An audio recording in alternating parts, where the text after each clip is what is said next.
Hello everyone, सभी को good morning. उम्मीद है आप सभी लोग अच्छे होंगे और जीवन मज़े में कट रहा होगा।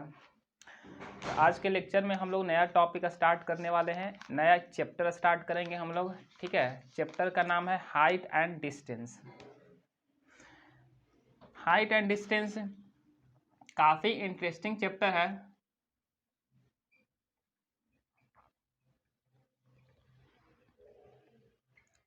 इसमें कोई अपना थ्योरी नहीं है। ठीक है, ट्रिगो जो पढ़ाए थे, ट्रिगो का कंसेप्ट ही इसमें यूज होने वाला है। अलग से कोई कंसेप्ट इसमें हम लोग यूज नहीं करेंगे। ठीक है, तो जो लोग ट्रिगो का लेक्चर नहीं देखे हैं या जिनको ट्रिगो में थोड़ा बहुत दिक्कत है, तो जो हम ट्रिगो पढ़ाए हुए हैं उसका फर्स्ट लेक्चर पहले देख लें। ठीक है, और तब ये हाइट एंड डिस्टेंस देखेंगे तो ज़्यादा समझ में आएगा। तो ट्रिगो अभी ये जो हम हाइट एंड डिस्टेंस से चैप्टर स्टार्ट कर रहे हैं, तो 3 लेक्चर आएगा हाइट एंड डिस्टेंस पे। आज पहला लेक्चर है, इसके बाद 2 लेक्चर और आएगा। प्रत्येक लेक्चर में हम 10-10 क्वेश्चंस डिस्कस करेंगे। टोटल 30 क्वेश्चंस हम हाइट एंड डिस्टेंस पे डिस्कस करेंगे, जो कि आप लोग के लिए, आप लोग के बोर्ड के लिए सफिशिएंट होगा। ठीक है, तो जो 30 क्वेश्चन हम डिस्कस करने वाले हैं, प्रत्येक क्वेश्चन अलग अलग वेरिएशन का होगा। ठीक है, अलग अलग कंसेप्ट उसमें यूज करेंगे हम लोग। ठीक है, तो प्रत्येक जितने भी कंसेप्ट से रिलेटेड, ठीक है, जितने भी अलग अलग क्वेश्चंस एग्जिस्ट करते हैं हाइट एंड डिस्टेंस में, जो इम्पॉर्टेंट है बोर्ड के लिए, वो सारे क्वेश्चन हम यहाँ डिस्कस करेंगे। एक एक क्वेश्चन डिस्कस करेंगे। ठीक है, इसके बाद आप लोग का ड्यूटी है कि जिस टाइप का हम क्वेश्चन यहाँ पे डिस्कस कर दिए, आप लोग खुद से बुक से करो, एनसीईआरटी से करो, आर.एस. अग्रवाल से करो। ठीक है, आर.एस. अग्रवाल में एक्सरसाइज में बहुत सा क्वेश्चन आया हुआ है जो सीबीएसई में पूछा गया है। ठीक है, तो जब आर.एस. अग्रवाल पीछे एक्सरसाइज में जाओगे तो बहुत सा जो क्वेश्चन सीबीएसई में आया हुआ है वो लिख दिया है कि ये सीबीएसई में आया है, ये आया है। ठीक है, तो उसके अनुसार क्वेश्चन कर लेना, इतना सफिशियंट है। ठीक है, तो चलो स्टार्ट करते हैं हाइट एंड डिस्टेंस चैप्टर। तो हाइट एंड डिस्टेंस में थोड़ा सा हम एक कंसेप्ट देने वाले हैं। एक होता है एंगल ऑफ एलिवेशन, एक होता है एंगल ऑफ डिप्रेशन। इसके बाद हम कंसेप्ट देंगे आप लोग को शैडो के बारे में, कि कब शैडो शॉर्ट होता है। ठीक है, सूर्य कहाँ हो, सूर्य कहाँ है, सूर्य का स्थिति के अनुसार जो शैडो का लेंथ होता है वो वैरी करता है। ठीक है, तो वो हम देखेंगे। इसके बाद हम क्वेश्चन पर आएंगे। तो पहले क्या करते हैं, हाइट एंगल ऑफ एलिवेशन को डिस्कस करते हैं। तो फर्स्ट है एंगल ऑफ एलिवेशन किसको कहते हैं। एंगल ऑफ एलिवेशन, ठीक है, तो angle of elevation is the angle, ठीक है, angle of elevation is the angle between line and side and horizontal line. ठीक है, तो एंगल ऑफ एलिवेशन क्या होता है, एक एंगल है, किसके किसके बीच का एंगल है, तो लाइन ऑफ साइट और हॉरिजॉन्टल लाइन के बीच का एंगल होता है एंगल ऑफ एलिवेशन। ठीक है, जैसे मान लो कि एंगल ऑफ एलिवेशन बनेगा कब, बनेगा कब एंगल ऑफ एलिवेशन, मान लो कि ये मेरे पास ग्राउंड है। ठीक है, ये ग्राउंड है हमारे पास। मान लो कि यहाँ पे कुछ पोल है, ये पोल है। ठीक है, पोल पर जो है वो चिड़ियाँ बैठी हुई है, पोल पर चिड़ियाँ बैठी हुई है, ये चिड़ियाँ है। ठीक है, कोई ऑब्जर्वर है जो ग्राउंड पर खड़ा है, कोई ऑब्जर्वर है, ऑब्जर्वर जो कि किसी को ऑब्जर्व करता है। ठीक है, मतलब कोई ऑब्जर्वर में कोई यहाँ पे लड़का हो सकता है, लड़की हो सकती है, आदमी हो सकता है, या कोई औरत हो सकती है, या कोई भी और पर्सन हो सकते हैं। ठीक है, तो कोई यहाँ पे ऑब्जर्वर है, ये ऑब्जर्वर का जो हाइट है वो नेग्लिजिबल हाइट हम लिए हुए हैं यहाँ पर। ठीक है, मतलब ऑब्जर्वर जो है वो पॉइंट साइज हाइट का है। ठीक है, तो यदि ऑब्जर्वर ग्राउंड पर खड़ा होकर, ठीक है, ऑब्जर्वर यदि ग्राउंड पर खड़ा होकर ऊपर की तरफ किसी भी वस्तु को देखता है, ठीक है, ग्राउंड पर खड़ा होकर ऊपर की तरफ किसी भी वस्तु को देखता है, ठीक है, किसी भी वस्तु को देखता है, तो जो इमेजिनरी लाइन बनता है ना, जो इमेजिनरी लाइन बनता है ऑब्जर्वर के आई से, जो इमेजिनरी लाइन बनता है ऑब्जर्वर के आई से उस ऑब्जेक्ट तक, वह लाइन जो है लाइन ऑफ साइट के नाम से जाना जाता है। ठीक है, इस लाइन को हम कहते हैं लाइन ऑफ साइट।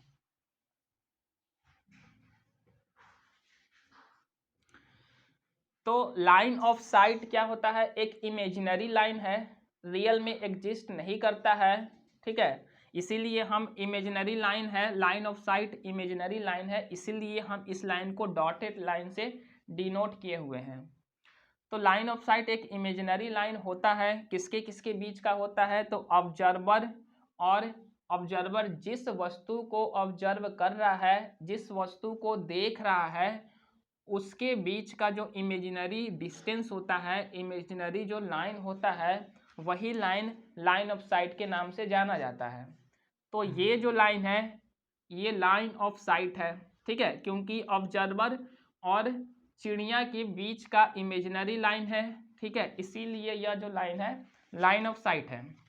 अब देखो, एंगल ऑफ एलिवेशन कब बनेगा? जब हम ग्राउंड से, ग्राउंड पर खड़ा होकर ऊपर की तरफ देखें। ठीक है, ग्राउंड पर खड़ा होकर यदि हम ऊपर की तरफ देखते हैं, तब उस केस में एंगल ऑफ एलिवेशन बनेगा। एंगल ऑफ डिप्रेशन कब बनेगा? जब हम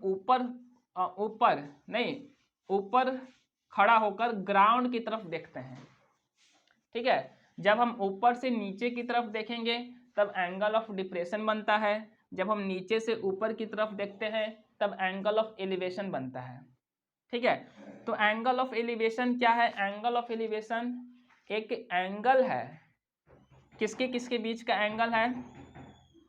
तो लाइन ऑफ साइट और हॉरिजॉन्टल लाइन के बीच का जो एंगल होता है वही एंगल ऑफ एलिवेशन कहलाता है। तो यहाँ पे जो थीटा एंगल है, थीटा एक जनरल एंगल है, थीटा की जगह पे कुछ भी एंगल हो सकता है, 20 डिग्री, 30 डिग्री, 60 डिग्री, 45 डिग्री, कुछ भी एंगल हो सकता है। तो यहाँ पर थीटा जो है वह एक एंगल ऑफ एलिवेशन है। एंगल ऑफ एलिवेशन है। एंगल ऑफ एलिवेशन क्यों है? इसीलिए है क्योंकि हम ग्राउंड पर खड़ा होकर ऊपर की तरफ देख रहे हैं, तो उस केस में हॉरिजॉन्टल लाइन और लाइन ऑफ साइट के बीच का जो एंगल बनेगा, उसी एंगल को हम एंगल ऑफ एलिवेशन के नाम से जानते हैं। ठीक है, एंगल ऑफ डिप्रेशन क्या होता है? एंगल ऑफ डिप्रेशन, मान लो कि चिड़िया यहाँ खड़ी है। ठीक है, दूसरा फिगर बना लेते हैं। ये मान लो ये ग्राउंड है मेरे पास।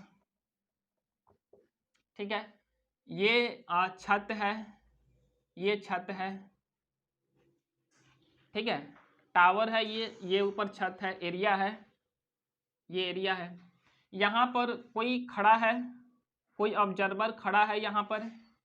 ठीक है, ऑब्जर्वर जो है ऊपर खड़ा होकर नीचे की तरफ देख रहा है, नीचे की तरफ देख रहा है, यहाँ देख रहा है।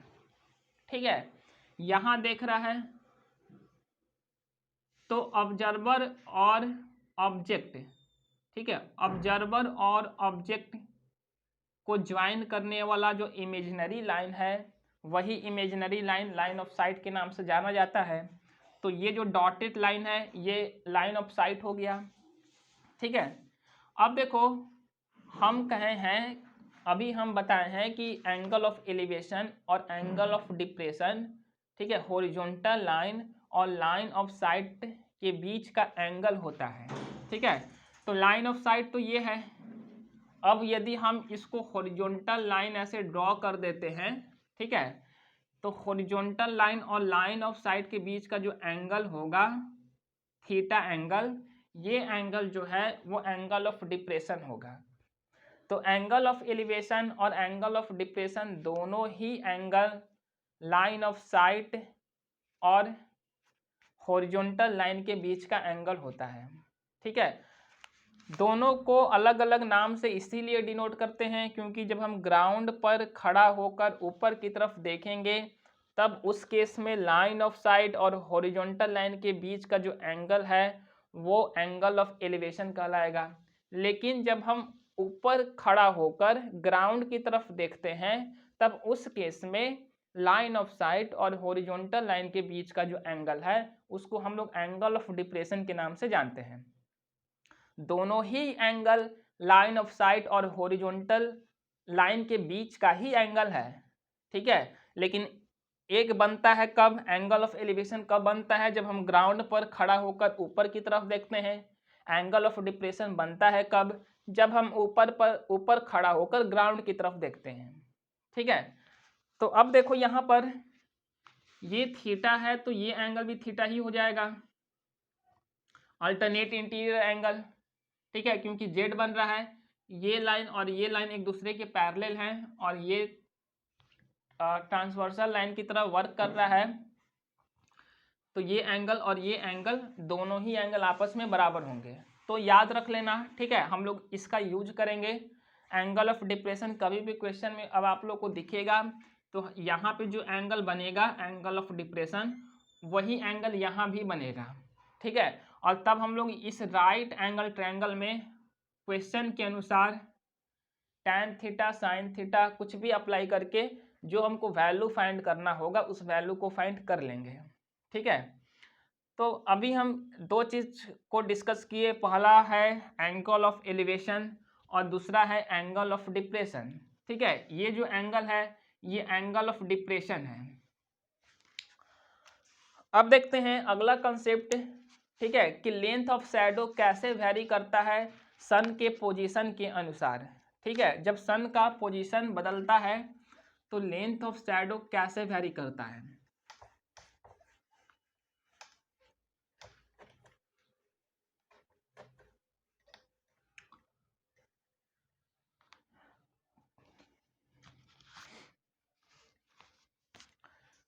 ये है ग्राउंड, यहाँ पर कोई लड़का है या लड़की है, ठीक है, यहाँ पर कोई व्यक्ति पर्सन खड़ा है, ठीक है। अब देखो मान लो कि सन जो है sun is above head of observer, मान लेते हैं कि सन जो है ऑब्जर्वर के ठीक सिर के ऊपर है, नहीं अबव हेड मतलब सिर के ऊपर। यदि सन यहाँ पर है तब उसका ऑब्जर्वर का या जो लड़का या जो यहाँ पर्सन खड़ा है उसका शैडो जो बनेगा उस शैडो का लेंथ क्या होगा, ठीक है, कितना बड़ा होगा। जब सन यहाँ आता है तब उस केस में लेंथ ऑफ शैडो पर क्या प्रभाव पड़ता है। जब सन यहाँ आता है तो लेंथ ऑफ शैडो पर क्या प्रभाव पड़ता है। तो देखो प्रैक्टिकल चीज है, यदि आप लोग को देखना है तो दोपहर में छत पर जाना, दोपहर 12 बजे जब सन जो है सूर्य जो है वो ठीक हमारे सिर के ऊपर होता है, उस केस में आप लोग ग्राउंड पर देखना कि आपका शैडो का लेंथ कितना बन रहा है, ठीक है। प्रैक्टिकल चीज़ है, आप लोग करके देख सकते हो। जब सूर्य ऑब्जर्वर के किसी भी व्यक्ति के ठीक ऊपर हो तो उस केस में शैडो जो बनता है उस शैडो का लेंथ नेग्लिजिबल होता है, ठीक है, पॉइंट साइज शैडो बनता है।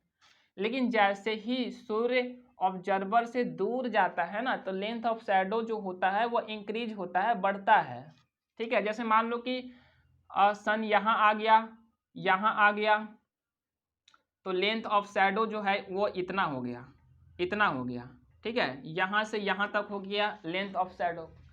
जब सन यहाँ आ गया तो लेंथ ऑफ शैडो जो है यहाँ से यहाँ तक हो गया, यहाँ से यहाँ तक हो गया, ठीक है। तो जैसे जैसे सूर्य का दूरी हमसे बढ़ते जाता है, ठीक है, जैसे जैसे सूर्य जो है ऑब्जर्वर से या पर्सन से दूर जाएगा तो उस केस में ऑब्जर्वर का जो शैडो का लेंथ होगा उतना ही ज़्यादा लंबा होगा, ठीक है। इसीलिए सुबह के समय और शाम के समय, सुबह में जब आप लोग उठोगे जब सनराइज होता है या जब सनसेट होता है तो दोनों सनराइज और सनसेट दोनों के केस में ही जो ऑब्जर्वर का लेंथ होता है या जो हम लोग का लेंथ जो बनेगा शैडो का जो लेंथ बनेगा वो लॉन्गेस्ट होता है। सबसे लंबा शैडो सनराइज के समय में बनता है या सनसेट के समय में बनता है, और सबसे छोटा शॉर्ट शैडो जो होता है, ठीक है, सबसे स्मॉल शैडो जो होता है, सबसे छोटा शैडो जो होता है, वो दोपहर के समय बनता है, जब सूर्य जो है ठीक ऑब्जर्वर के ऊपर या ठीक हमारे सिर के ऊपर हो। ठीक है, यदि सूर्य जो है हमारे सिर के ठीक ऊपर हो तो उस केस में सबसे छोटा लेंथ वाला, ठीक है, सबसे छोटा लेंथ वाला शैडो बनता है। और सनराइज और सनसेट के समय में सूर्य हम लोगों से काफ़ी दूर होता है, ऑब्जर्वर से काफ़ी दूर होता है। ठीक है, इसीलिए उस केस में लेंथ ऑफ शैडो काफ़ी ज़्यादा होता है। तो ये दो चीज़ यूज होने वाला है। एक चीज़ और याद रखना, ठीक है, जब एंगल ऑफ एलिवेशन कम होगा और जब एंगल ऑफ एलिवेशन ज़्यादा होगा तो हम कहाँ कैसे बनाएंगे। ठीक है, जैसे मान लो कि आप लोग को दे दिया है कि क्वेश्चन में एक टावर है, जैसे मान लो कि एक टावर है, दे दिया है क्वेश्चन में, और कह रहा है कि ये टावर का टॉप पॉइंट है, टॉप पॉइंट सबसे ऊपरी पॉइंट है। ठीक है, तो कह रहा है कि जब एंगल ऑफ कोई ऑब्जर्वर ग्राउंड पर खड़ा होकर टावर के टॉप को देखता है तो एंगल ऑफ एलिवेशन जो होता है, ठीक है, वो 60 डिग्री बन रहा है। वो क्या है, 60 डिग्री बन रहा है। जब ऑब्जर्वर टावर से दूर होकर जाएगा ना, और जब टॉप को देखेगा, बिल्डिंग के या टावर के टॉप को देखेगा, तब उस केस में एंगल ऑफ एलिवेशन जो है वो 30 डिग्री बन रहा है। तो यहाँ पर हम यह बताना चाह रहे हैं कि जैसे जैसे ऑब्जर्वर टावर के नज़दीक में जाता है, उसके टॉप को देखने के लिए ऑब्जर्वर को अपना सिर जो है ज़्यादा ऊपर उठाना पड़ता है। ठीक है, ये प्रैक्टिकल चीज़ है। लेकिन ऑब्जर्वर यदि टावर से दूर हो तो उसके टॉप को देखने के लिए सिर को ज़्यादा उठाने की ज़रूरत नहीं है। ठीक है, वो आसानी से टॉप को देख सकता है। तो कभी भी आप लोग को दो एंगल दिया हो, ठीक है, एक केस में पॉइंट यदि टावर के नज़दीक में होता है तो एंगल ऑफ एलिवेशन वहाँ ज़्यादा होगा। ठीक है, मान लो कि ऑब्जर्वर यदि टावर के नज़दीक में है तो एंगल ऑफ एलिवेशन ज़्यादा होगा। ऑब्जर्वर यदि टावर से दूर है तो उस केस में एंगल ऑफ एलिवेशन कम होगा। तो बस इतना ही ध्यान रखना कि जैसे ही हम टावर के नज़दीक में जाएंगे तो एंगल ऑफ एलिवेशन जो है वो बढ़ेगा, टावर के दूर जाएंगे तो एंगल ऑफ एलिवेशन जो है वो कम होगा। बस इसमें इतना ही कंसेप्ट है, इतना ही याद रखना, क्वेश्चन सॉल्व हो जाएगा।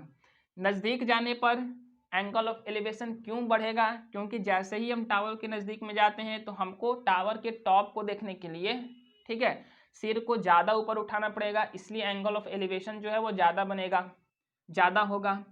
लेकिन जैसे ही हम टावर से दूर जाते हैं तो हमको टावर के टॉप को देखने के लिए सिर को ज़्यादा उठाने की ज़रूरत नहीं है, इसीलिए उस केस में एंगल ऑफ एलिवेशन जो है वो कम होगा।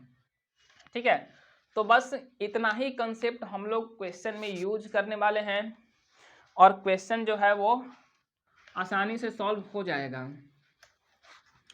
तो सभी लोग कॉपी और पेन लेकर बैठें, क्योंकि हम केवल क्वेश्चन को एक्सप्लेन करने वाले हैं, सॉल्व आप ही लोगों को करना है।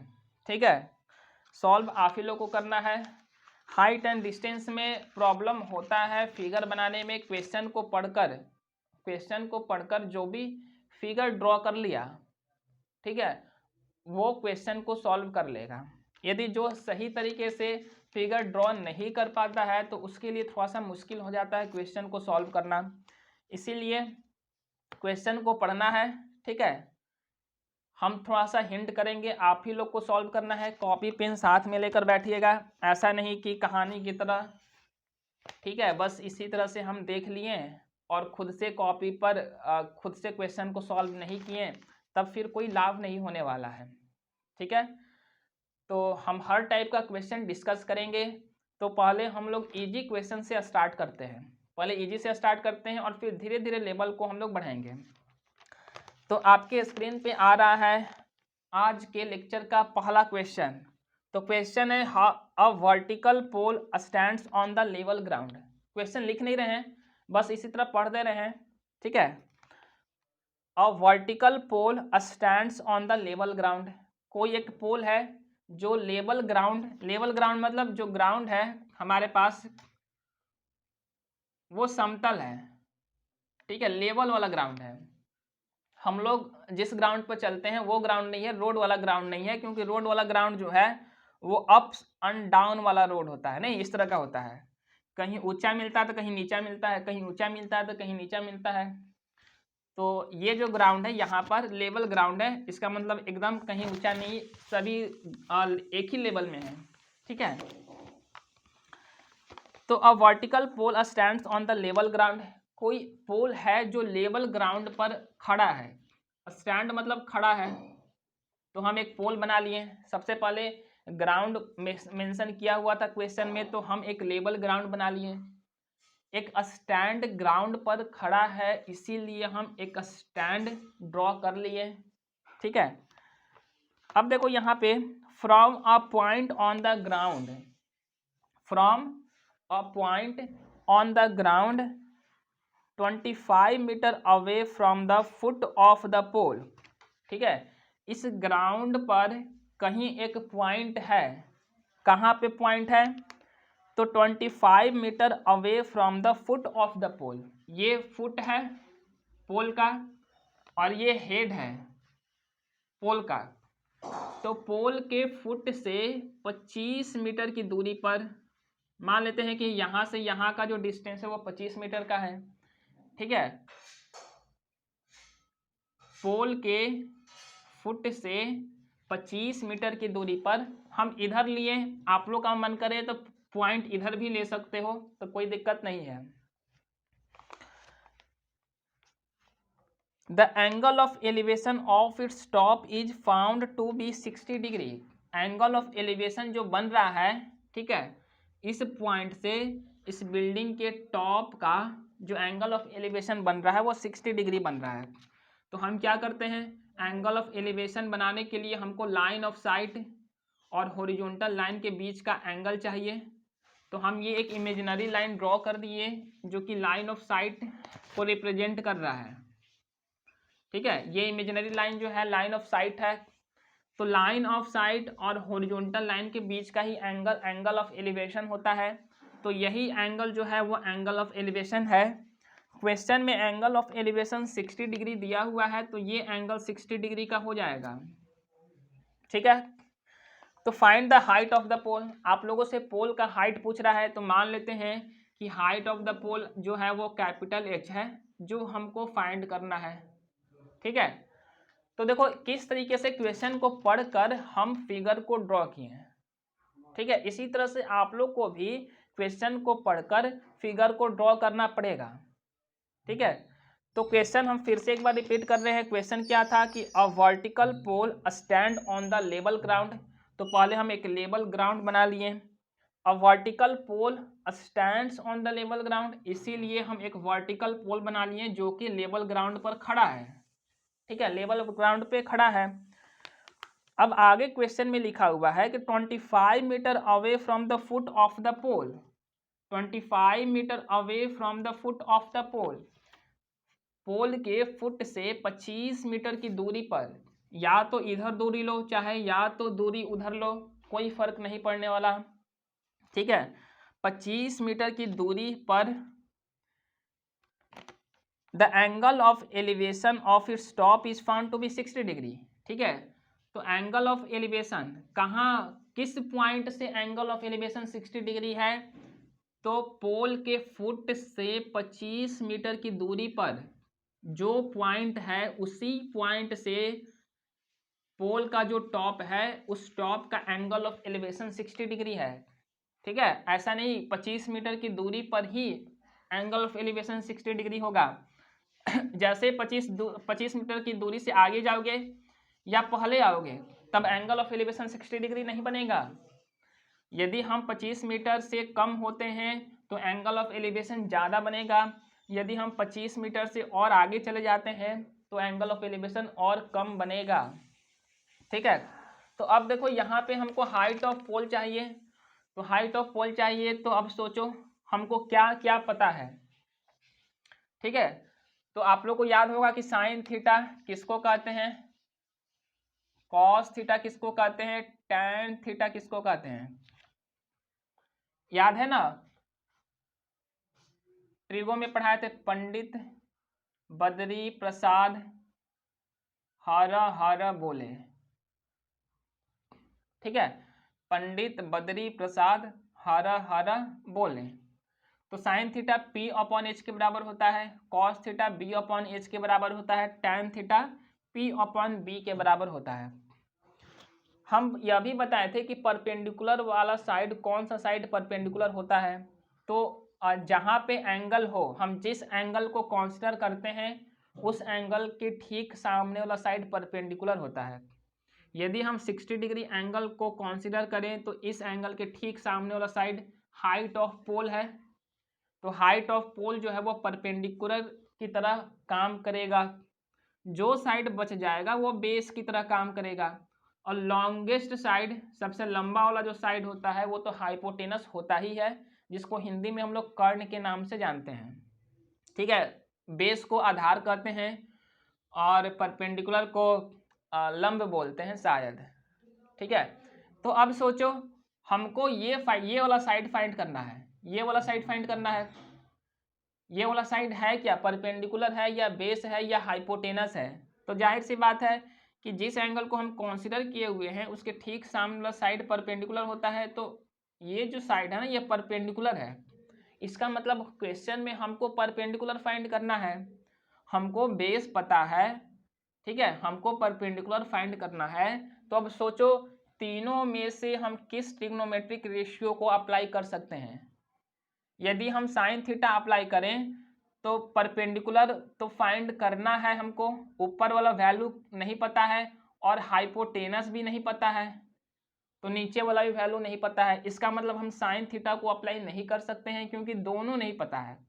यदि हम कॉस थीटा अप्लाई करते हैं तो बेस तो हमको पता है, ठीक है, लेकिन हाइपोटेनस नहीं पता है। हम कॉस अप्लाई भी नहीं कर सकते हैं क्योंकि कॉस में कहीं भी परपेंडिकुलर दिख नहीं रहा है, जबकि हमको परपेंडिकुलर का वैल्यू फाइंड करना है। तो अब आओ टैन पर। ठीक है, टैन को ध्यान से देखो, यदि हम टैन अप्लाई करते हैं तो परपेंडिकुलर हमको फाइंड करना है जो कि हाइट ऑफ पोल है, और बेस भी यहाँ पे यूज किया गया है जो कि हमको पता है।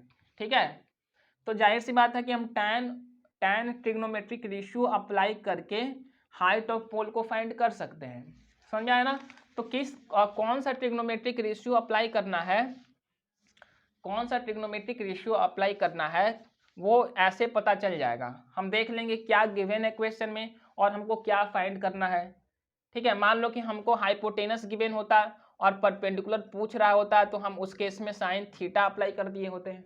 ठीक है, लेकिन हमको बेस पता है और परपेंडिकुलर पूछ रहा है तो हम टैन थीटा को ही अप्लाई कर सकते हैं या कॉट थीटा को अप्लाई कर सकते हैं, इसका जो रेसिप्रोकल है उसको अप्लाई कर सकते हैं। ठीक है, तो अप्लाई करो। थीटा की जगह पे एंगल 60 डिग्री है तो हम लिखते हैं टैन 60 डिग्री, तो tan theta is equal to P upon B होता है। तो एंगल के ठीक सामने वाला साइड पी है, परपेंडिकुलर है जो कि हाइट ऑफ पोल है। ठीक है, बेस जो है वो 25 मीटर है, एच का वैल्यू यहाँ से निकाल लेना। ठीक है, तो इसको सॉल्व कीजिए आप लोग।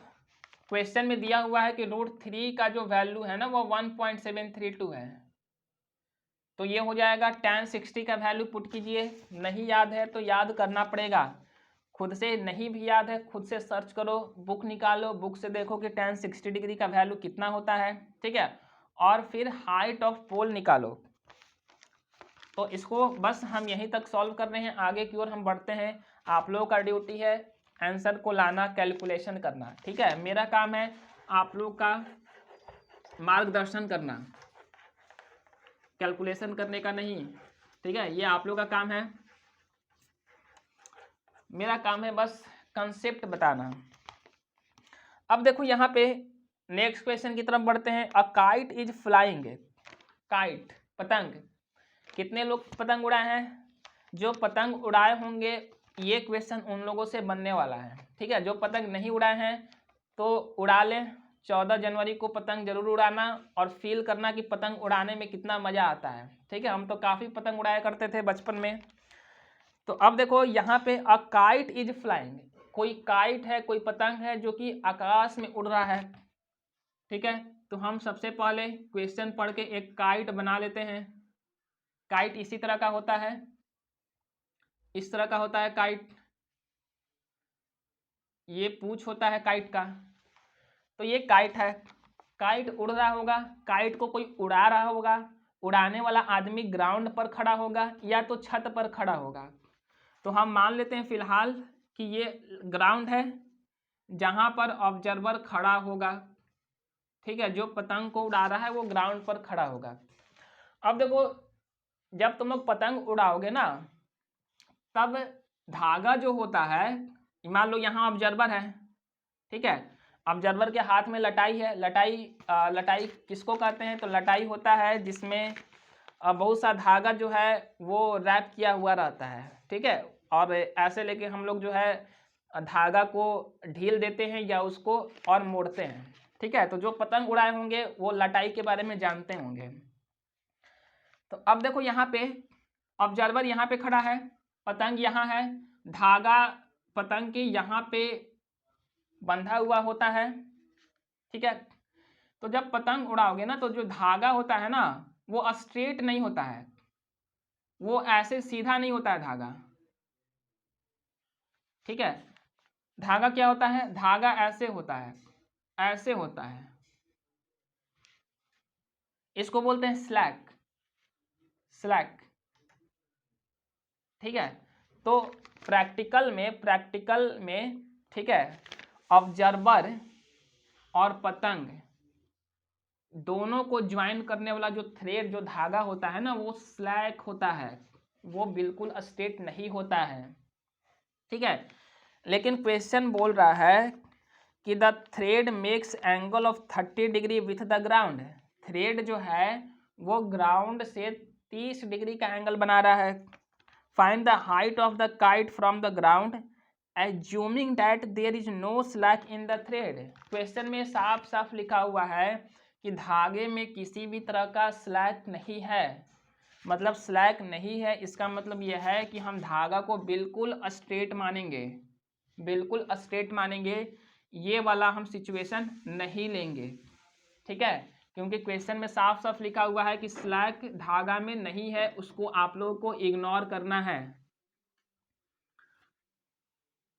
चलो अब क्वेश्चन मेरे पास इस तरह का हो गया, आप स्लैक का मतलब समझ में आ ही गया होगा कि स्लैक किसको कहते हैं। जो पतंग उड़ाते होंगे उनको तो बहुत पहले से पता होगा कि स्लैक कहते किसको हैं। अब देखो क्वेश्चन में दिया हुआ है कि a kite is flying attached to a thread, ठीक है। जाहिर सी बात है पतंग को उड़ने के लिए थ्रेड चाहिए, धागा है, तो धागा पतंग से कनेक्टेड है, विच इज 165 मीटर लॉन्ग, और ये जो धागा है ना इस धागे का लेंथ आप लोगों को दिया हुआ है 165 मीटर, ठीक है। द थ्रेड, धागा जो है thread makes angle of 30 degree, thread makes angle of 30 degree कहाँ से, with the ground, with the ground, with the ground, thread makes angle 30 degree with the ground, ठीक है। ग्राउंड से थ्रेड के बीच का जो एंगल है वो 30 डिग्री का है। Find the height of the kite from the ground, ठीक है। तो हमको काइट का हाइट निकालना है, तो हम इसके मिडिल पोर्शन से, मिड पॉइंट से, जहां पे धागा बंधा हुआ है उस पॉइंट से जो ग्राउंड के बीच का जो डिस्टेंस होगा वही हाइट है काइट का ग्राउंड से। तो मान लेते हैं कि ये जो डिस्टेंस है, ठीक है, कुछ नाम दे देते हैं। मेरे पास ये ट्रायंगल बन गया है, राइट एंगल ट्रायंगल बन गया है, क्योंकि ये वाला जो है वो सीधे ग्राउंड पर फॉल कर रहा है, ठीक है। हाइट है काइट और ग्राउंड के बीच का, इसीलिए यह जो साइड है ये परपेंडिकुलर होगा, ठीक है। तो कुछ नाम दे देते हैं, मान लो कि इस पॉइंट को हम नाम देते हैं ए, इस पॉइंट को नाम देते हैं बी, इस पॉइंट को नाम देते हैं सी। तो अब मेरे पास एक right angle triangle triangle A B C हमको मिल चुका है। ठीक है, हमको फाइंड क्या करना है, हमको ए बी फाइंड करना है। ए बी ही तो हाइट है काइट का ग्राउंड से, इसलिए हमको ए बी फाइंड करना है, ये वाला डिस्टेंस फाइंड करना है, और हमको दिया हुआ क्या है, ए सी दिया हुआ है। अब ध्यान से देखो एंगल कहाँ पर है, this angle is the angle of elevation और एंगल ऑफ डिप्रेशन। ये एंगल कौन सा एंगल है, एंगल ऑफ एलिवेशन है या एंगल ऑफ डिप्रेशन, कोई पूछ देगा तो क्या बोलोगे, तो ये एंगल ऑफ एलिवेशन है। क्यों एंगल ऑफ एलिवेशन है, क्योंकि लाइन ऑफ साइट, ऑब्जर्वर यहाँ पे खड़ा होकर पतंग उड़ा रहा है। ठीक है, पतंग उड़ाते समय पतंग को देख भी रहा है। ठीक है, तो ये इमेजिनरी लाइन है या जो थ्रेड है वो इमेजिनरी लाइन की तरह काम कर रहा है। तो लाइन ऑफ साइट, ठीक है, और हॉरिजॉन्टल लाइन के बीच का जो एंगल होता है वो एंगल ऑफ एलिवेशन होता है।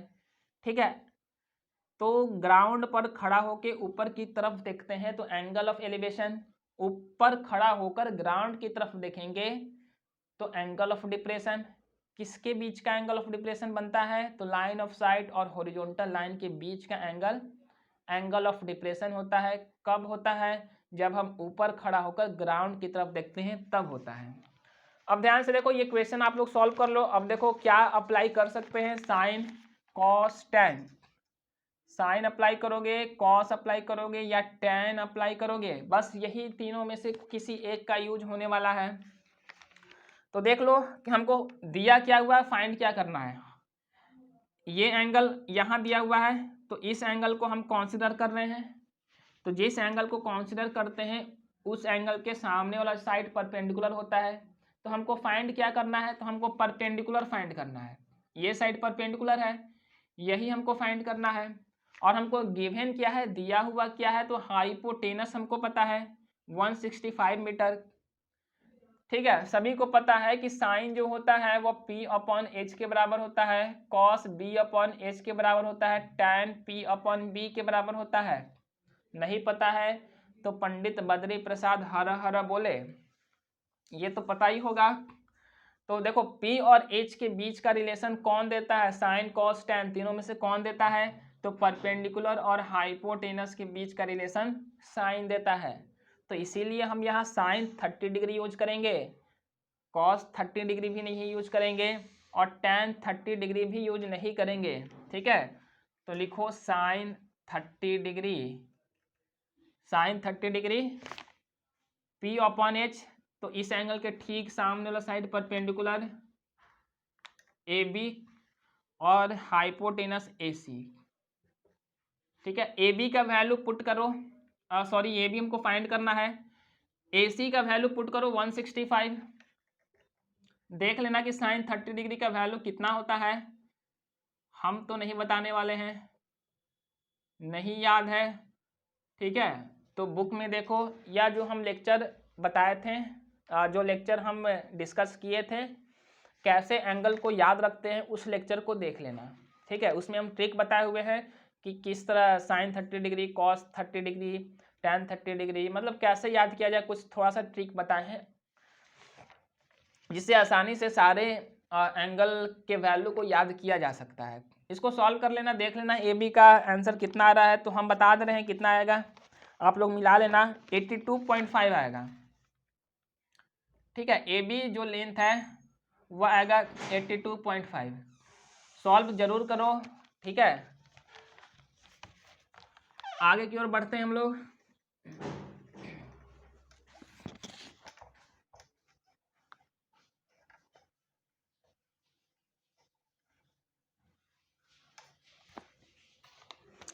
नेक्स्ट क्वेश्चन है, फिर काइट से रिलेटेड ही क्वेश्चन है। तो क्वेश्चन है कि the length of a string between a kite and a point on the ground is 85 metre. ठीक है, तो पहले काइट हम बना लेते हैं। काइट वाला क्वेश्चन कभी भी दिखे तो पहले काइट बना लेना है, आंख बंद करके काइट बना लेना है, एक ग्राउंड बना लेना है। ठीक है, और कहीं ऑब्जर्वर को डिनोट कर देना है। ठीक है। क्वेश्चन है कि the length of a string, string धागा, थ्रेड कितना दिया हुआ है, काइट से पॉइंट, उस पॉइंट पर जहां पर ऑब्जर्वर खड़ा होकर पतंग उड़ा रहा है, ठीक है। जो धागे का लेंथ है ना वो दिया हुआ है आप लोग को 85 मीटर। तो ये है धागे का लेंथ, ये आप लोग को पता है 85 metre. If the string makes an angle theta with the ground, जो धागा है वो ग्राउंड से थीटा एंगल बना रहा है। इस बार एंगल आप लोग को दिया हुआ नहीं है, ठीक है। यहाँ पे है कि if the string makes an angle theta with the ground, जो धागा जो है वो ग्राउंड से थीटा एंगल बना रहा है, such that tan theta is equal to 15/8, tan theta is equal to 15/8। आप लोग को tan थीटा का वैल्यू दिया हुआ है 15/8। Then find the height of the kite from the ground, ठीक है। Height of kite from the ground आप लोग को निकालना है।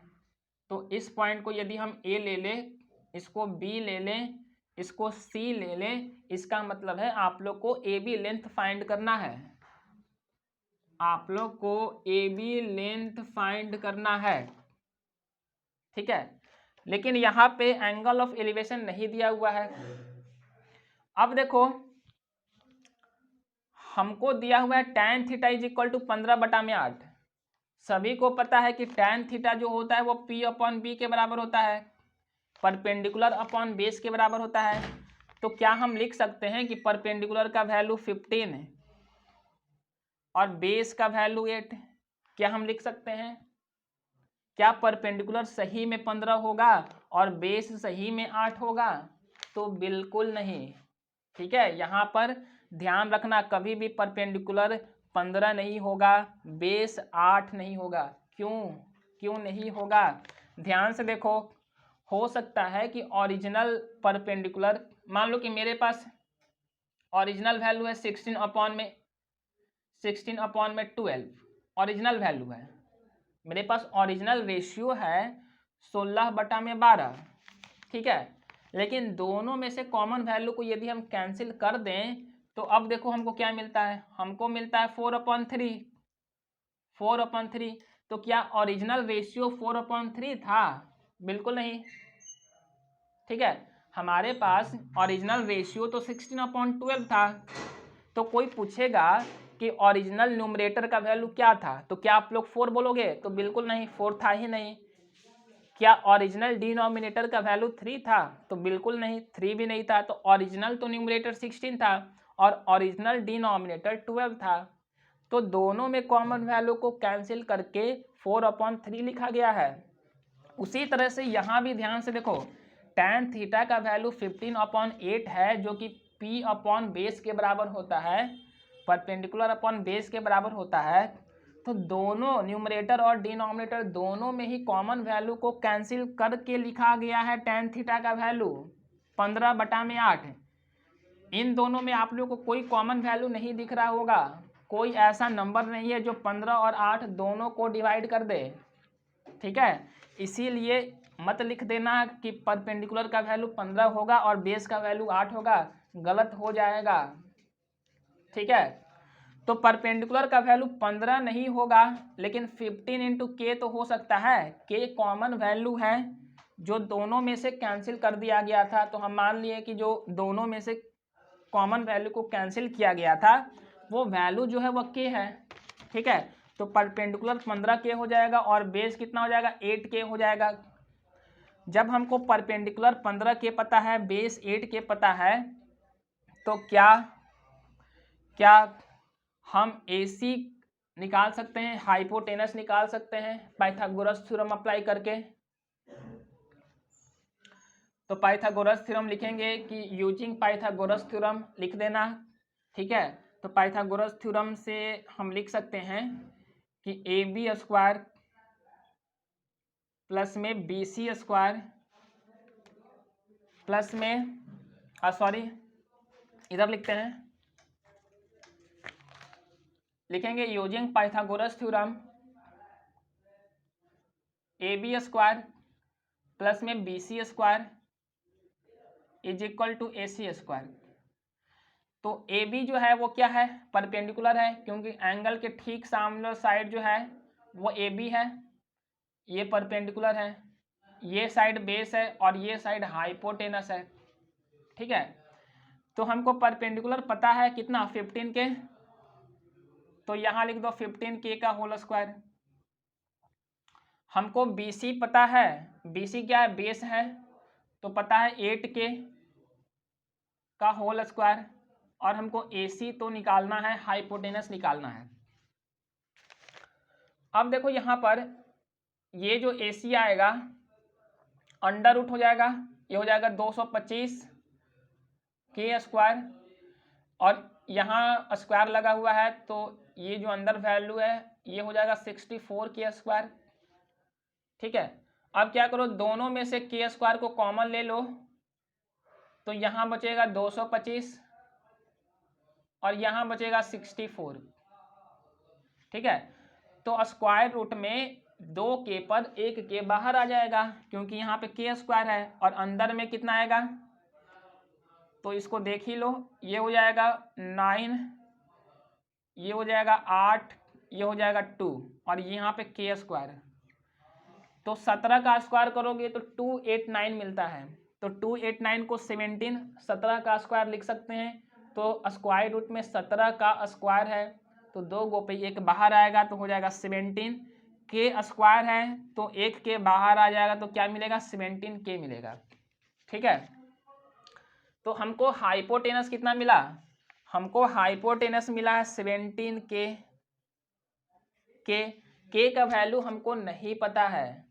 ठीक है, अब देखो साइन थीटा हम लिख सकते हैं किसके बराबर होता है, P/H के बराबर होता है। साइन थीटा किसके बराबर होता है, तो P/H के बराबर होता है। P जो कि AB साइड है, AB लेंथ है, ठीक है, जो कि पतंग, काइट और ग्राउंड के बीच का परपेंडिकुलर डिस्टेंस है, जो कि हमको फाइंड करना है, वही P है। तो P की जगह पे हम AB लिख देते हैं जो हमको फाइंड करना है। H के जगह पर AC लिखेंगे। ठीक है, अब देखो हमको P का वैल्यू यहाँ पे पता है 15K। अब हम इन दोनों को बराबर करते हैं। अब हमारे पास है P/H is equal to AB/AC। P का वैल्यू कितना है, 15K है। H का वैल्यू अभी हम निकाले हुए हैं, 17K है। ठीक है, यहाँ पर AB का वैल्यू हमको फाइंड करना है, और AC का वैल्यू हमको पता है 85 मीटर। ठीक है, ये K के एक दूसरे को कैंसिल कर दिया, तो यहाँ से AB का वैल्यू फाइंड कर लीजिएगा।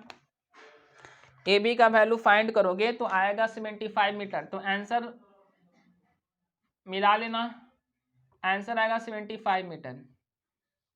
ठीक है, तो यहाँ पे जो है directly tan theta is equal to 15/8 था, तो यहाँ पे मान लो कि हमको ये साइड दिया हुआ 85 मीटर, और इसको हम कभी भी 15 नहीं मान सकते हैं, इसको कभी भी हम 8 नहीं मान सकते हैं।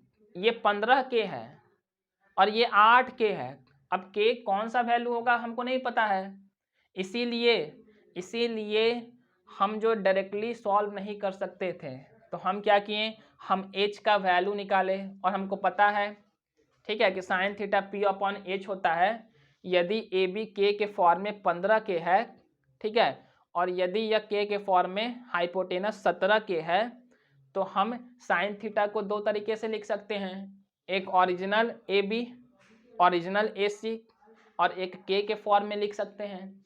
ठीक है, और उसको सॉल्व करके हम AB लेंथ को फाइंड कर सकते हैं। ठीक है, तो इसको ध्यान रखिएगा, क्वेश्चन इंपॉर्टेंट है, इसमें गलत होने का चांस बनता है। ठीक है, तो आगे की ओर बढ़ते हैं हम लोग।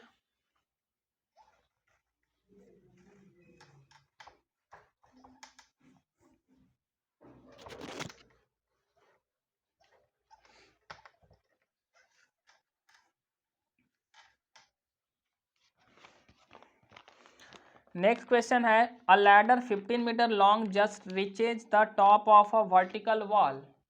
ठीक है, वर्टिकल वॉल मान लो कि ये एक दीवार है, ठीक है, लैडर सीढ़ी, ठीक है, गांव में जाओ देखोगे तो इस तरह का एक सीढ़ी होता है, ठीक है, इस तरह का एक सीढ़ी लगा हुआ होता है जो छत के दीवार से लगा हुआ होता है, ठीक है, जो छत के दीवार से लगा हुआ होता है इस तरह का सीढ़ी गांव में देखने को मिलता है जनरली, ठीक है। तो यहाँ पे हम लोग ऐसे चढ़ते हैं, ये लकड़ी का होता है, लकड़ी का होता है, ठीक है, और चढ़ चढ़ कर हम लोग छत पे चढ़ जाते हैं, ठीक है।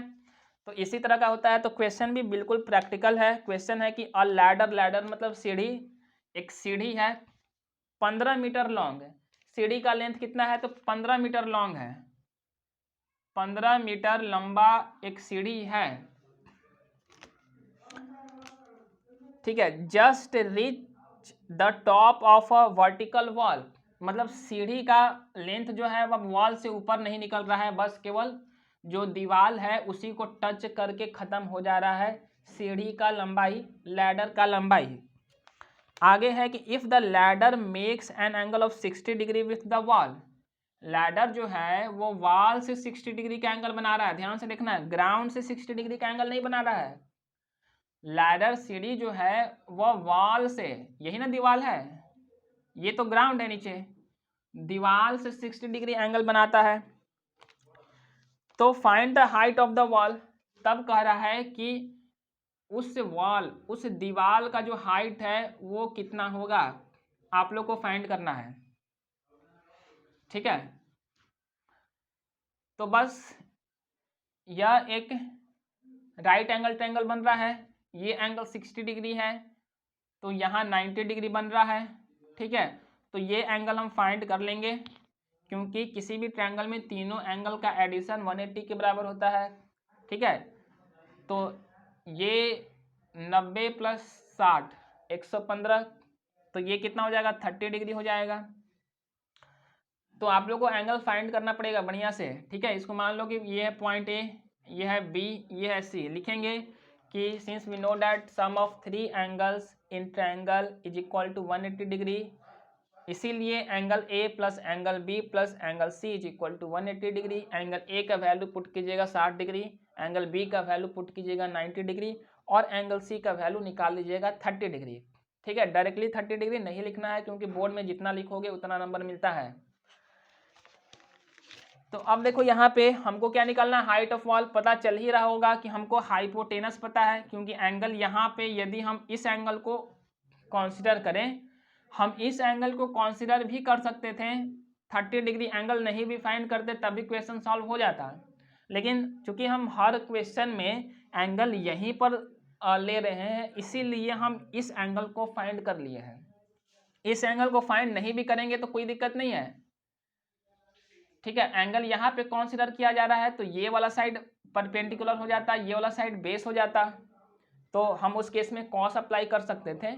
लेकिन अब देखो ये वाला एंगल हमको पता है, हम इस एंगल को कंसीडर करते हैं, तो इस एंगल को कंसीडर करते हैं तो ये परपेंडिकुलर हो जाएगा, ये साइड परपेंडिकुलर हो जाएगा जो कि हमको फाइंड करना है। और हमको हाइपोटेनस गिवन है तो परपेंडिकुलर और हाइपोटेनस के बीच का रिलेशन कौन देता है, कौन सा ट्रिग्नोमेट्रिक रेशियो देता है, तो साइन देता है। तो हम लिख सकते हैं sine 30 degree is equal to होता है पी अपॉन एच, ठीक है। परपेंडिकुलर क्या है, ए बी है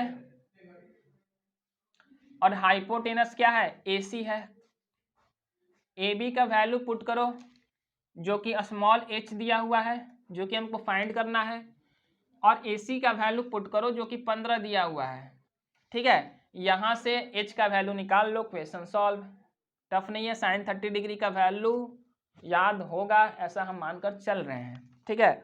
तो सॉल्व करोगे तो आंसर आएगा 7.5, आंसर मिला लीजिएगा। आंसर आने वाला है 7.5 मीटर। तो छत ग्राउंड से कितनी ऊंचाई पर है, तो 7.5 मीटर की ऊंचाई पर अपना छत है, ठीक है। नेक्स्ट क्वेश्चन की तरफ बढ़ते हैं।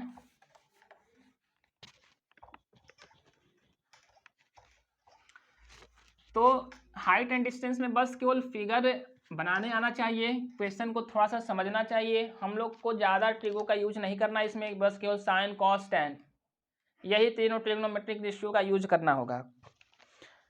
फिफ्थ क्वेश्चन की तरफ बढ़ते हैं। फिफ्थ क्वेश्चन है कि if a tower 30 metre high, ठीक है, मेरे पास कोई टावर है, तो टावर तो जाहिर सी बात है हवा में तो नहीं होगा, टावर है तो ग्राउंड पर ही खड़ा होगा, तो जाहिर सी बात है हमको ग्राउंड बनाना पड़ेगा। ठीक है, थोड़ा सा हम कॉमन सेंस भी यूज कर लेंगे। तो हम ये ग्राउंड बना लिए, तो टावर 30 मीटर हाई है, तो हम यहाँ पे क्या करेंगे, एक टावर बना लेंगे।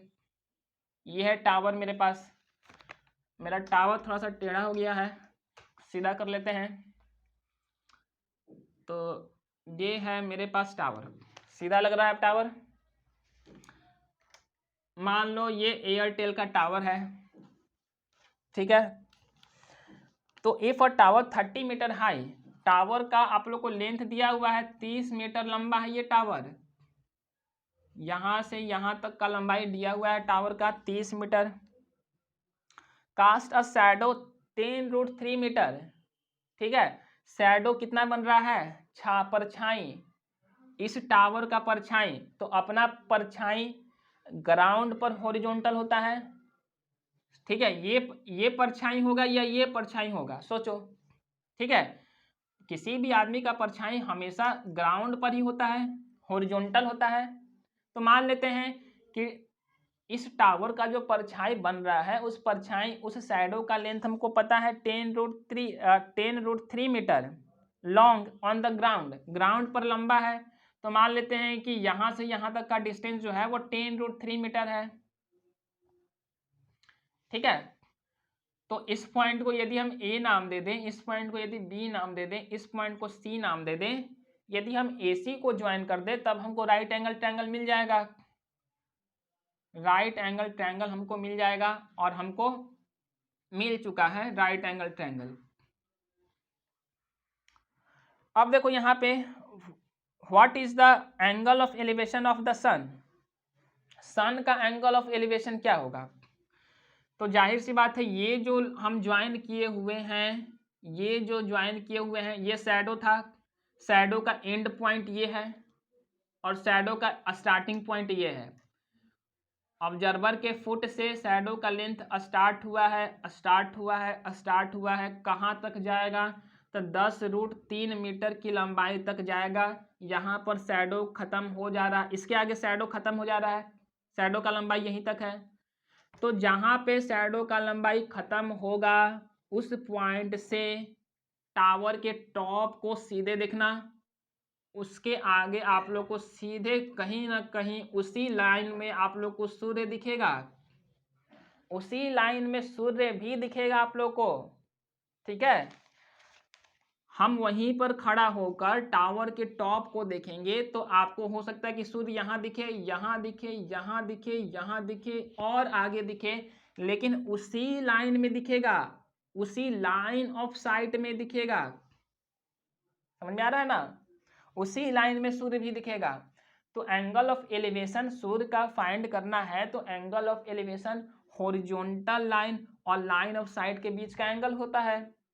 तो ये है अपना हॉरिजॉन्टल लाइन जो कि शैडो है, यहाँ पे हॉरिजॉन्टल लाइन शैडो है टावर का, जो हमको पता है जिसका लंबाई, और लाइन ऑफ साइट, ठीक है, टावर के टॉप को, और जहाँ पे शैडो एंड हो रहा था, समाप्त हो रहा था, उस पॉइंट को ज्वाइन करने पे हमको लाइन ऑफ साइट मिला, ठीक है। और वहीं से खड़ा होकर सीधे देखते हैं तो हमको सूर्य भी दिखता है।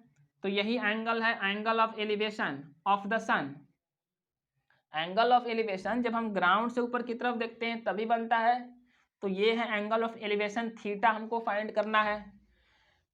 तो देखो थीटा यदि यहाँ पे है तो एंगल के ठीक सामने साइड परपेंडिकुलर होता है, और ये साइड बेस हो जाएगा। तो जाहिर सी बात है कि हमको परपेंडिकुलर का वैल्यू पता है और बेस का वैल्यू पता है, तो कौन से ट्रिग्नोमेट्रिक रेशियो अप्लाई करोगे, साइन कॉस टैन, सोचो सोचो सोचो, तीनों में से कौन से ट्रिग्नोमेट्रिक रेशियो के वैल्यू को अप्लाई करोगे।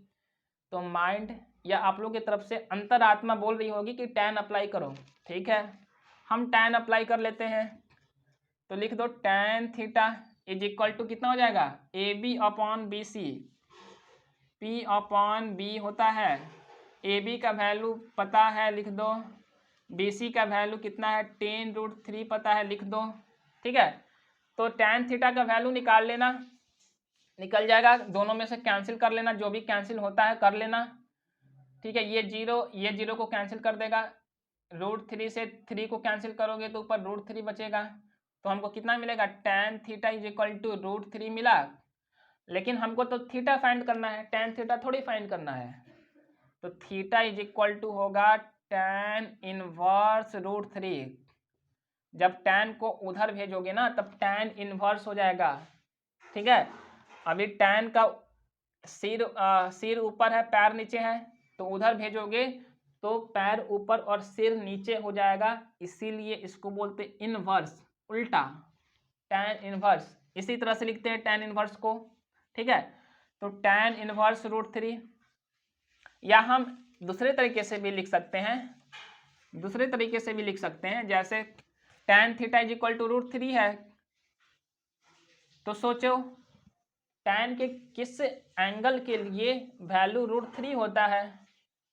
ठीक है, तो tan 60 डिग्री के लिए होता है, तो √3 की जगह पे हम tan 60 डिग्री लिख देते हैं, दोनों तरफ tan आ गया, तो ये tan एक दूसरे को कैंसिल कर देंगे, तो मेरे पास क्या मिलेगा theta is equal to 60 degree. ऐसे भी लिख सकते हैं, या जैसे हम पीछे लिखे थे उस तरह से भी लिख सकते हैं, लेकिन आप लोग यही यूज करो। ठीक है, पीछे वाला यूज करेंगे कंसेप्ट तो थोड़ा सा हो सकता है कंफ्यूजन हो जाए। tan theta is equal to √3 था, तो tan के किस एंगल के लिए वैल्यू √3 होता है, तो 60 डिग्री एंगल के लिए, tan 60 डिग्री एंगल के लिए वैल्यू √3 होता है, इसलिए √3 की जगह पर tan 60 डिग्री लिख सकते हैं। tan इधर भी है, tan इधर भी है, तो tan एक दूसरे को कैंसिल कर देगा, तो थीटा एंगल कितना मिलेगा 60 डिग्री का मिल जाएगा। तो ये क्वेश्चन इस तरीके से सॉल्व हो गया। ठीक है, तो नेक्स्ट क्वेश्चन देखते हैं।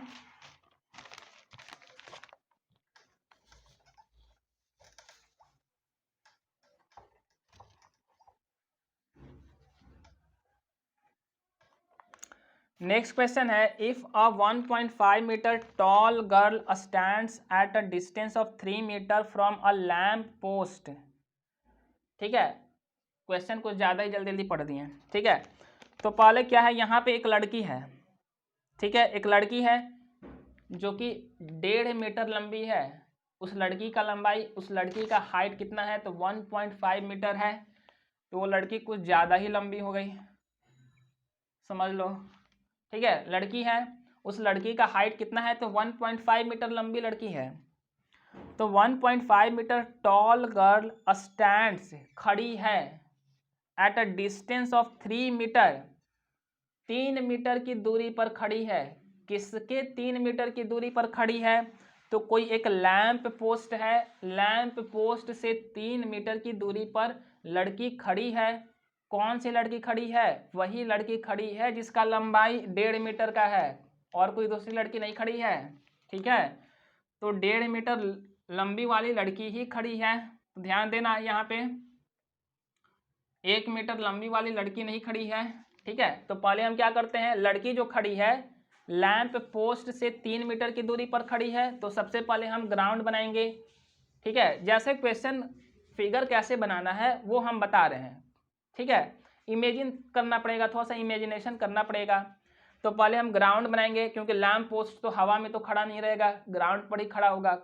ठीक है, तो हम एक लैंप पोस्ट बना लेते हैं। लैंप पोस्ट मतलब और रोड लाइट आप लोग को दिखता है ना, उसी तरह का लैंप पोस्ट भी होता है, या आप लोग उसी को मान लो लैंप पोस्ट।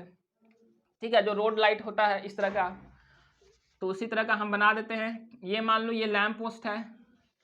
ठीक है, चलो हम इसको रोड लाइट ही बना देते हैं, ऐसे लाइट दे रहा है। ठीक है, ये लैंप पोस्ट है, फिगर से नहीं बनेगा, लेंथ केवल बनाते हैं। अब देखो लड़की खड़ी है लैंप पोस्ट से 3 मीटर की दूरी पर, मान लो कि यहाँ से यहाँ तक का जो डिस्टेंस है वो 3 मीटर का है। ठीक है, लड़की इस बार पॉइंट साइज, अब पॉइंट साइज इसका हाइट जो है वो पॉइंट साइज नहीं है, इस बार आप लोग को जैसे इससे पहले जो हम लोग क्वेश्चन किए ऑब्जर्वर का जो हाइट था वो पॉइंट साइज था, तो हम हाइट नहीं बना रहे थे, लेकिन इस बार क्वेश्चन में साफ साफ लिखा हुआ है कि जो लड़की लैंप पोस्ट से 3 मीटर की दूरी पर खड़ी है उस लड़की का जो लंबाई है वो 1.5 मीटर है। तो हम लड़की का इस बार हाइट बनाएंगे, हाइट बनाना पड़ेगा। ठीक है, ये लड़की का हाइट है, केवल हाइट बना रहे हैं। ठीक है, फेस नहीं बना रहे हैं क्योंकि हमको केवल क्वेश्चन सॉल्व करना है। तो ये है आपका 1.5 मीटर लंबी लड़की। ठीक है, अब देखो आगे क्या है कि cast shadow of length 4.5 metre. लड़की लंबी भले ही है 1.5 मीटर की, लड़की है 1.5 मीटर लंबी, लेकिन इसका जो शैडो बन रहा है ना वो ग्राउंड पर वो 4.5 मीटर का बन रहा है।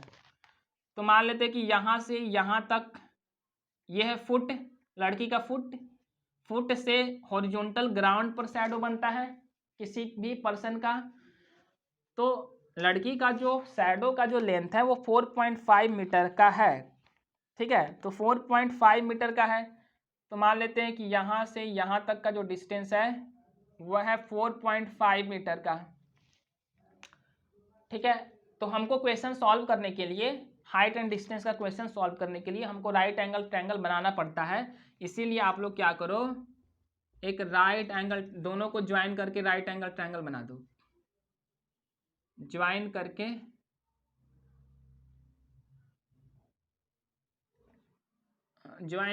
एक राइट एंगल ट्रायंगल बना दो। ठीक है, राइट एंगल ट्रायंगल नहीं बनेगा तो हम ट्रिग्नोमेट्रिक रेशियो अप्लाई नहीं कर पाएंगे, साइन कॉस टैन। ठीक है, अब बस केवल नामकरण करना है अपने को। नाम दे दो ए बी सी डी और ई। ई सी जो है वो हाइट हो गया लड़की का, ए बी जो है वो हाइट हो गया लैंप पोस्ट का। ठीक है, डी सी जो है वो शैडो का लेंथ हो गया, और बी सी डिस्टेंस जो है, ठीक है, वो डिस्टेंस हो गया लड़की जहां पर खड़ी है लैंप पोस्ट से। ठीक है, अब देखो हमको फाइंड क्या करना है, find the height of the lamp post. हमको ए बी ही फाइंड करना है, हमको ए बी ही फाइंड करना है। तो एक बार क्वेश्चन और हम पढ़ रहे हैं, क्वेश्चन है, ठीक है, 1.5 metre tall girl stands at a distance of 3 metre. 1.5 metre tall girl stands at a distance of 3 metre. 3 metre की दूरी पर खड़ी है, किससे, from a lamp post, from a lamp post, and cast a shadow of length 4.5 metre, cast a shadow of length 4.5 metre on the ground, then find the height of the lamp post. ठीक है, आप लोग lamp post की height को बताइए। ठीक है, तो देखो सिमिलर ट्रायंगल का कंसेप्ट यहाँ हम यूज करके आसानी से क्वेश्चन को सॉल्व कर सकते हैं। सिमिलर ट्रायंगल बढ़िया से पढ़ाए हैं, ठीक है, उसको बढ़िया से कर लीजिएगा, उससे क्वेश्चन काफ़ी ज़्यादा पूछा जाता है। तो देखो हम बताए थे कि दो ट्रायंगल आपस में कब सिमिलर होते हैं, जिसमें से एक हम क्राइटेरिया आप लोग को बताए थे एंगल क्राइटेरिया वाला। ठीक है, एंगल किसी भी दो ट्रायंगल में यदि हमको दो एंगल्स आपस में बराबर मिले तो दोनों ट्रायंगल्स आपस में एंगल क्राइटेरिया के थ्रू सिमिलर होते हैं, क्योंकि थर्ड एंगल भी आपस में बराबर हो जाएगा। ठीक है, तो ध्यान से देखो, ट्रायंगल ई सी डी और ट्रायंगल ए बी डी, ये दोनों ही ट्रायंगल आपस में सिमिलर हैं। क्यों? क्योंकि एंगल डी, ये वाला एंगल तो ट्रायंगल ई सी डी में भी है और ये वाला angle triangle A B C में भी है। तो angle D is common in both triangle. ठीक है, तो हम लिख सकते हैं कि in triangle E C D and triangle A B D, angle D जो है, ठीक है, एंगल डी जो है वो एंगल डी के बराबर होगा, क्योंकि एंगल डी दोनों ही ट्रायंगल में है, कॉमन है, तो लिख देंगे कॉमन। इसके बाद देखो एंगल ई सी डी जो है बराबर है एंगल ए बी डी के, क्योंकि दोनों ही एंगल 90 डिग्री के हैं। परपेंडिकुलर यहाँ पे बन रहा है, परपेंडिकुलर एंगल बन रहा है, तो इसीलिए triangle E C D similar हो जाएगा ट्रायंगल ए बी डी के, क्योंकि यदि दो एंगल आपस में बराबर हैं तो तीसरा एंगल, ये वाला एंगल इस ट्रायंगल का, ट्रायंगल ई सी डी का ये वाला एंगल और ट्रायंगल ए बी डी का ये वाला एंगल भी आपस में बराबर ही होगा। ठीक है, लेकिन थर्ड एंगल बराबर करने का कोई जरूरत नहीं है। यदि दो एंगल बराबर हो जाते हैं तो हम लिख देते हैं कि दोनों ट्रायंगल्स आपस में सिमिलर हो जाते हैं। किस मेथड के थ्रू? तो बाई एंगल एंगल क्राइटेरिया के थ्रू। तो हम लिख सकते हैं इसीलिए triangle E C D similar to triangle A B D. किस मेथड के थ्रू? तो बाई एंगल एंगल क्राइटेरिया। पहले ट्रायंगल को सिमिलर दिखाना पड़ेगा कि ट्रायंगल कैसे सिमिलर है। डायरेक्टली लिख दोगे कि ये ट्रायंगल सिमिलर है तो काम नहीं चलने वाला है, क्योंकि बोर्ड में जितना बढ़िया से एक्सप्लेन करके लिखोगे, ठीक है, उतना ज़्यादा नंबर देता है कॉपी चेक करने वाला। अब दोनों ट्रायंगल आपस में सिमिलर हो ही गए हैं तो सभी को पता है कि ट्रायंगल यदि सिमिलर होते हैं तो कॉरेस्पॉन्डिंग साइड्स का रेशियो बराबर होता है। तो देखो, ठीक है, DC अपॉन DC का corresponding triangle A B D में कौन सा साइड होगा? तो उसी के अलॉन्ग में होगा, DB ही होगा, DB, ठीक है, इज इक्वल टू, और हमको ये पता है EC, ये परपेंडिकुलर है साइड, तो परपेंडिकुलर वाला साइड ही इसका कॉरेस्पॉन्डिंग होगा, तो AB, ठीक है।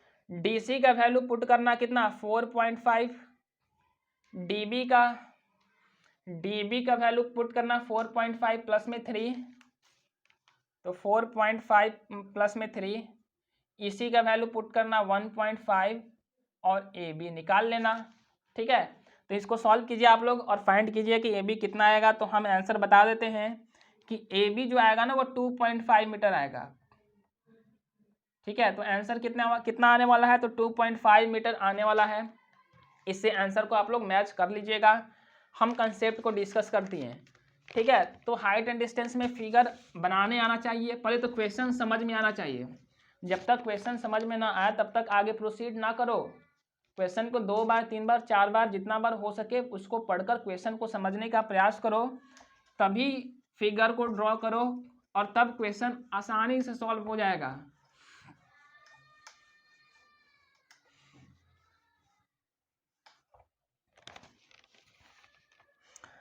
तो नेक्स्ट क्वेश्चन है अपना,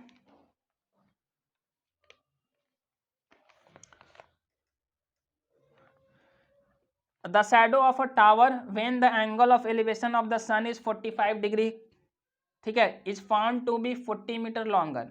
ध्यान से देखना इस क्वेश्चन को। ये है मेरे पास ग्राउंड, टावर है, टावर का नाम दिया है क्वेश्चन में, तो टावर ग्राउंड पर ही होगा, तो हम एक टावर ग्राउंड पे बना लेते हैं। आंख बंद करके हम टावर एक ग्राउंड पर बना लेंगे। अब देखो, shadow of a tower when the length of elevation of the sun is 45 degree. हो सकता है कि सन स्टार्टिंग में कहीं यहाँ हो, ठीक है, कुछ दूरी कुछ समय के बाद सन जो है वो यहाँ चला जाता है, ठीक है। तो यहाँ पे एंगल ऑफ एलिवेशन 2 बन रहा है। क्वेश्चन में दिया हुआ है कि एंगल ऑफ एलिवेशन एक बार 45 डिग्री बन रहा है, ठीक है। जब एंगल ऑफ एलिवेशन 45 डिग्री का है तब उस केस में जो लेंथ बन रहा है ना शैडो का वो 40 मीटर लंबा है, 40 मीटर लंबा है, ठीक है। किससे? जब एंगल ऑफ एलिवेशन 60 डिग्री बन रहा है ना, जब एंगल ऑफ एलिवेशन 60 डिग्री है तो उस केस में जो लेंथ ऑफ शैडो है उसके कंपेयर में, जैसे ध्यान से देखो, यहाँ पे है टावर का टॉप, ठीक है, सन यहाँ पे है, टावर के नज़दीक में है, ये सन टावर के नज़दीक में है, ये सन टावर के दूर में है। एंगल ऑफ एलिवेशन 2 बन रहा है, एक 45 डिग्री बन रहा है, एक 60 डिग्री बन रहा है। तो जो सन टावर के नज़दीक में है वो एंगल ऑफ एलिवेशन ज़्यादा वाला बनाएगा, जो सन टावर के दूर में है वो एंगल ऑफ एलिवेशन कम वाला बनाएगा। हम बताए थे, डिस्कस किए थे, ठीक है, कि एंगल ऑफ एलिवेशन कम होता है जब सूर्य जो है ऑब्जर्वर से दूर होता है, ठीक है। तो अब देखो यहाँ पे, और हम यह भी बताया था कि लेंथ ऑफ शैडो जो है वो ज़्यादा लंबा होता है जब सन जो है टावर के दूर में हो, ऑब्जर्वर के दूर में हो। यदि सन ऑब्जर्वर के नज़दीक में है तो लेंथ ऑफ शैडो कम होगा, ठीक है। तो जब एंगल ऑफ एलिवेशन 45 डिग्री है तब उस केस में लेंथ ऑफ शैडो जो बन रहा है वो ज़्यादा बन रहा है, लंबा बन रहा है, ऐसा क्वेश्चन में दिया हुआ है। कितना से ज़्यादा बन रहा है? तो 40 मीटर लंबा बन रहा है, 40 मीटर ज़्यादा लंबा बन रहा है। +40 है इसके कंपेयर में, प्लस मतलब ज़्यादा, 40 मीटर ज़्यादा लंबा बन रहा है। कब? जब एंगल ऑफ एलिवेशन 45 डिग्री है तब, ठीक है। तो यहाँ पे एक सन नज़दीक वाला है, तो जो सन नज़दीक वाला है तो एंगल ऑफ एलिवेशन 60 डिग्री मान देते हैं। थोड़ा सा नज़दीक और बनाते हैं। एक बार सन यहाँ है, फिर एक बार सन यहाँ है, फिर यहाँ है,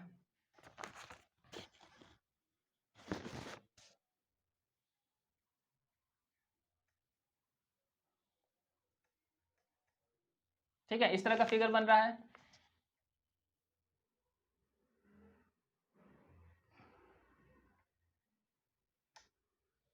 ये है सन, ये भी है सन। कुछ देर बाद सन यहाँ से यहाँ चला गया तो एंगल ऑफ एलिवेशन कम बनेगा। जैसे जैसे जो है सूर्य हमसे दूर जाएगा तो एंगल ऑफ एलिवेशन कम बनेगा, और जितना एंगल ऑफ एलिवेशन कम होगा लेंथ ऑफ शैडो उतना ही लंबा होगा। ध्यान से देखो, यहाँ से यहाँ तक का लंबाई ज़्यादा है, यही है शैडो का लंबाई, ठीक है। ये एंगल 45 डिग्री है और ये एंगल 60 डिग्री है। जब एंगल 60 डिग्री बन रहा है एंगल ऑफ एलिवेशन, जब सन से 60 डिग्री बन रहा है, angle of elevation is the angle between horizontal line and the line of site, and the line of site, this angle is the angle of elevation. यदि angle of elevation 60 degree बन रहा है तो उस case में length of shadow यहाँ से यहाँ तक का है, यहाँ से यहाँ तक का लेंथ ऑफ शैडो है, ठीक है। इतना लंबा है शैडो का लंबाई, शैडो जो है इतना लंबा है। लेकिन जब एंगल ऑफ एलिवेशन 45 डिग्री बन रहा है तो शैडो यहाँ से यहाँ तक है, यहाँ से यहाँ तक शैडो है, ठीक है। तो जाहिर सी बात है कि शैडो इतना जो है ज़्यादा लंबा बन रहा है। किसके कंपेयर में? इसके कंपेयर में इतना लंबा है, इतना लंबा ज़्यादा है, इतना ज़्यादा लंबा है। तो वही क्वेश्चन में दिया हुआ है कि 40 मीटर लॉन्गर, 40 मीटर ज़्यादा लंबा बन रहा है शैडो, 40 मीटर ज़्यादा लंबा बन रहा है शैडो। कब? जब एंगल ऑफ एलिवेशन 45 डिग्री है तब, ठीक है। तो ज़्यादा लंबा, इतना तो दोनों में कॉमन है ना, ये शैडो में भी है इतना वाला पोर्शन, और यहाँ से यहाँ तक जो शैडो का लंबाई है उसमें भी ये वाला पोर्शन है, मतलब ये ज़्यादा है। तो यहाँ से यहाँ तक का जो लंबाई है ये 40 मीटर दिया हुआ है कि ज़्यादा लंबा बन रहा है, मतलब यही ज़्यादा लंबा है 40 मीटर, 40 मीटर। ये हमको नहीं दिया हुआ है तो हम इसको मान लेंगे x, हम इसको मान लेते हैं x, कि यहाँ से यहाँ तक का जो डिस्टेंस है वो x मीटर है, ठीक है। मान लेते हैं कि जब 60 डिग्री एंगल ऑफ एलिवेशन था तब लेंथ ऑफ शैडो जो था वो x मीटर लंबा था, ठीक है। Length of shadow x metre लंबा था। अब देखो हमको क्या निकालना है? Find the height of the tower. हमको तो भाई हाइट ऑफ टावर निकालना है, तो हम इसको नाम देते हैं ए, बी, सी और डी, मतलब हमको ए बी निकालना है। तो क्या करो, हम ए बी को मान लेते हैं कि है y। ए बी कितना है? ए बी का जो लंबाई है कितना है? y मीटर मान लेते हैं क्योंकि सारा मीटर में दिया हुआ है वैल्यू। एक बार ट्रायंगल ए बी सी में हम tan 60 डिग्री अप्लाई करेंगे, tan थीटा अप्लाई करेंगे, और एक बार हम ए बी डी में tan थीटा अप्लाई करेंगे। तो एक बार ट्रायंगल ए बी सी में अप्लाई करो tan 60 degree, in triangle A B C tan 60 degree apply करो और लिखो कि tan 60 डिग्री कौन कौन से साइड का रेशियो होगा। तो कितना होगा? y/x हो जाएगा, ठीक है। और इन ट्रायंगल ABD अप्लाई करो tan 45 डिग्री, तो P अपॉन बी होता है, P कितना दिया है, y बेस कितना है, तो ABD का बेस यहाँ से लेके यहाँ तक हो गया ना, x प्लस 40 हो गया, x प्लस 40 हो गया। ठीक है, tan 60 डिग्री का वैल्यू जो होता है इधर पुट कर दो, tan 45 डिग्री का जो होता है वैल्यू पुट कर दो, तो tan 45 डिग्री का तो वैल्यू 1 होता है ना, तो ये हो जाएगा 1 is equal to y upon में x प्लस 40, और यहाँ से वेरिएबल आ जाएगा एक्स वाई के फॉर्म में, तो ये हो जाएगा क्रॉस मल्टीप्लीकेशन करोगे, x प्लस 40 को 1 से मल्टीप्लाई करोगे तो इधर राइट में मिलेगा x प्लस 40 और राइट में मिलेगा y। ठीक है, इसको सॉल्व करो, tan 60 डिग्री का वैल्यू कितना, √3 होता है, is equal to y upon में x। ठीक है, तो y का वैल्यू निकाल लो, कितना आएगा, x√3 आएगा। ठीक है, तो इसको देख लेना, तो यहाँ से y का वैल्यू निकाल लेना, या यहाँ पे हमको y का वैल्यू पता है x प्लस 40, तो यहाँ पे y के जगह पे क्या करना, x प्लस 40 पुट कर देना। ठीक है, y के जगह पे x प्लस 40 पुट कर देना और सॉल्व करना, x का वैल्यू निकाल लेना। लेकिन हमको x नहीं चाहिए, हमको क्या चाहिए, y चाहिए। तो यदि हमको y चाहिए तो क्या करो, तो यदि हमको y चाहिए तो हमको x को हटाना पड़ेगा। ठीक है, तो क्या करो, यहाँ से x का वैल्यू निकाल लो, x का वैल्यू हो जाएगा y माइनस 40, x का वैल्यू कितना हो जाएगा, y माइनस 40। ठीक है, क्योंकि हमको y चाहिए, x नहीं चाहिए, इसलिए हम x का वैल्यू y के फॉर्म में निकाल लिए हैं। ठीक है, तो अब हम x के जगह पे क्या पुट कर देंगे, यहाँ पे मेरे पास है √3 is equal to y, x के जगह पे पुट कर देंगे y माइनस 40, क्रॉस मल्टीप्लीकेशन करोगे तो √3y मिलेगा माइनस 40 √3 मिलेगा, इज इक्वल टू कितना मिलेगा, y मिलेगा। ठीक है, अब देखो इसको उधर लेकर चले जाना, इस y को उधर लेकर आ जाना, तो ये हो जाएगा √3y minus y is equal to 40 √3।